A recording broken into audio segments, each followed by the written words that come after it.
Well, cricket as a whole and English cricket really need to come clean about whether or not they're officially transitioning into becoming entertainment in the way that Vince McMahon did with the WWE in the late 90s.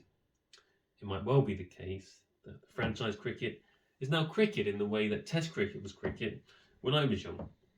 Cricket might have evolved into a cheap, nasty, but also profitable franchise league format where, in the main, results and performances matter much less than the audience, television figures, and merchandise sold to a transitory fan base, um, as opposed to a kind of loyal, die-hard one.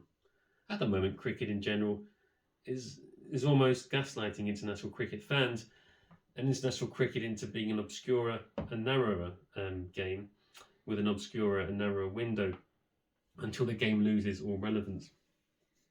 English cricket is following the same model. The 100 is eating up more and more domestic season in a manner the IPL will do, but minus the IPL's quality. The Test summer has been reduced from 7 games to 6. ODIs are now treated as glorified reserve matches in all but ticket prices which really remain astronomically high. I mean, we could, both worldwide and nationally, continue until cricket has the life sucked out of it, and the Client Journalist Watch help facilitate it, or we could try and look for a different solution. There could be a breakaway between Test and possibly ODI cricket and the T20 franchise cricket juggernaut and all the hype and WWE style promotion that goes with it. A creation of two separate entities or two separate sports like rugby union and rugby league. That could be the cricket equivalent to the meeting at the George Hotel in Huddersfield in 1895. Different sports for different fans. The franchise leagues for vapid fans and people making money out of it, and the establishment press that don't mean anything to anyone, and a return to cricket for actual cricket fans, for people who actually watch and enjoy it and care about results. It would be great to return to a cricket that wasn't a commercial entity and not a cheap marketing gimmick, shallow, vacuous, unimportant sport commented on by shallow, vacuous, unimportant and self-serving superficial people.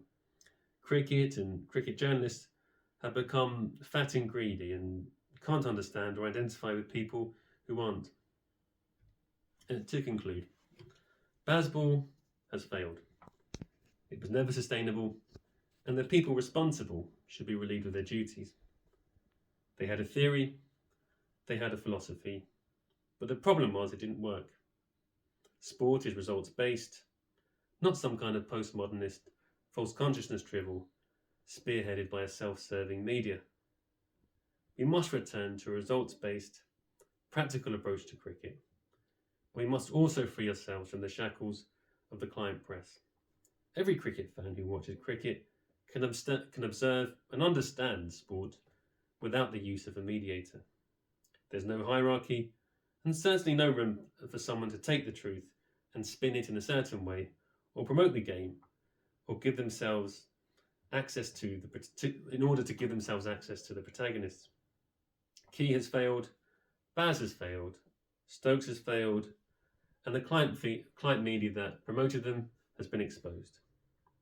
Let's free ourselves from both and return to reality-based cricket. Cricket critiqued by people with no agenda but to comment on what they see.